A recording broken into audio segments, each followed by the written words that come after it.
how many people would even read a 2,000 word article summarizing that research paper?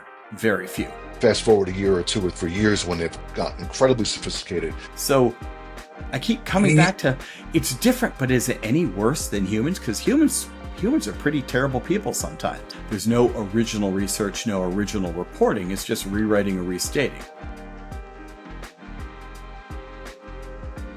You brought to my attention what turned out to be a fascinating article that, or I should say a research paper that Microsoft released last week.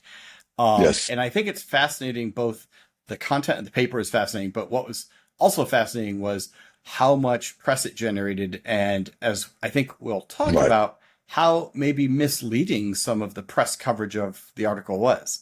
So how's that for a teaser? You want to introduce what the paper was? No, I think that's an awesome way of teeing it off. And so, yeah, Microsoft released, they had done this study. It was part of Microsoft research. And actually, if you look for the paper, it's not easy to find. It was actually quite buried. It took me a little while to actually find the underlying paper because in reading the news, you would think the sky is falling. There's these top 40 jobs that are going to be eliminated by artificial intelligence. And I think it was kind of heavy on the gloom and doom side. So I decided, let me pull up the paper and actually take a review of it and look at it. And reading a paper that's dense in mathematics at 5 o'clock in the morning is usually not a good idea. Uh, I think, especially when you're sitting at 8,000 feet altitude and you're not used to it. What I rapidly ascertained, though, is clearly what was in the news was, shall we say, not terribly accurate.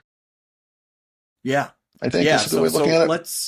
Let's back up if you haven't seen it or heard about it. The actual title of the paper that Microsoft released was called Working with AI, Measuring the Occupational Implications of Generative AI.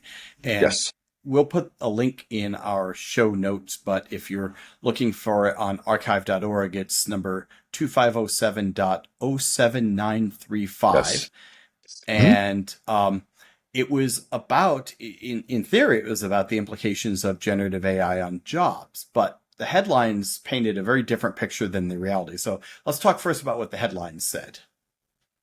Oh, actually, yeah, I wanted to pull up a headline. I meant to bring it up before we even started talking, but the headlines were heavy on the gloom and doom side. And I even kind of looked at Yeah, some of the articles, and they were very heavy on the gloom and doom side, right, which right. was, reading the paper, not my take at all. It was interesting because a lot of the headlines said, Microsoft identifies jobs that are going to be displaced or disrupted by AI, and others went right into, if you have one of these jobs, you should be afraid, or that sort of narrative. So definitely, I mean, look, I guess that sells papers, or whatever the digital equivalent of selling papers is these days. It drives clicks and traffic, but as you said, it wasn't really an accurate representation of what the paper and the researchers found. So let's back up and start with, like, what were they trying to do? Like, separate from their conclusion, what was their premise? So they analyzed 200,000 conversations from Microsoft Copilot. These are fully anonymized conversations that they had actually in the public domain. You can analyze them yourself to see how individuals were actually working with artificial intelligence. And they analyzed all these conversations and they kind of got a sense of how they were using artificial intelligence. In many cases, they're just using it to derive information or teach or things like that is actually how they were using it. So making that, I would say, quantum leap to these jobs are going to be destroyed by AI, to me was kind of fascinating. How you got there, I'm not really quite sure. Because So they so went they through went some, they went through 200,000 conversations that and we'll say they did anonymize them and right, do other things to depersonalize the conversation. They went through these 200,000. They were looking for, I think, what kinds of help or what kinds of tasks people were asking for. And then they yes, also looked at what kind of activities the AI system performed. And, I think that there's a big caveat here, which is this was done entirely on Microsoft Bing Copilot. So this was not counting what people who were using it through a commercial license of Microsoft 365 Copilot did, I don't think. And it certainly wasn't looking at how right. people used other similar large language models, ChatGPT or Perplexity or Claude or others. So, I think there's a little bit of a caveat there that, like, let's go with the assumption for the purposes of our discussion that the patterns of how people used it were roughly equivalent to what you'd see in other tools. We don't know for sure. We but don't know for sure, right? okay. Exactly. And that was a big Okay. assumption that was made as part of the study. And I like that what they did, which was kind of interesting. And they said in the beginning, their goal was not to predict who was going to lose their job, right? Their goal was simply to create a foundational early quantitative study on how generative AI is used in jobs, right? So they weren't even talking about disrupting. They were just talking about how useful is generative AI in different jobs. And so at the Right. end of it, when they looked at what these people did for a living, what their jobs were, how they used AI, how AI responded, etc., they kind of came back and created this notion of an AI applicability score, that it was scoring different jobs on how applicable AI is. Right. Um, and Right. and Right. I mean, Exactly. what do you think? It's kind of funny. Applicability is a far more benign sounding term than disruption or job losses or anything else, right?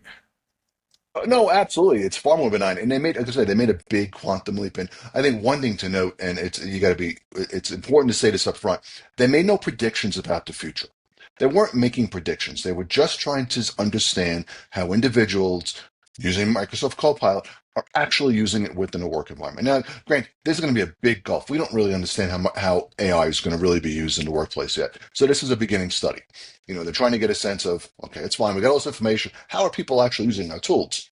I think totally legitimate way of looking at this information, but it is not elite to, if you read the study, if I'm sorry, if your job is on this list, your career is over. That's definitely not the case, I think, in many cases. No, yeah. If you've read the headlines and this article scared you, trust me, it's nowhere near predicting that your job is going to go away or Right. be diminished in any way. Also, I think what's interesting, as you just said, Peter, like we can't predict the future. This is changing too rapidly, and in fact, the the data set that they were working with was from late 2024, I think, if I read that correctly. I think you're right, So actually, yes. yeah. So look at how many new capabilities exist now, 6 months later than in late 2024, 7 months, whatever it is.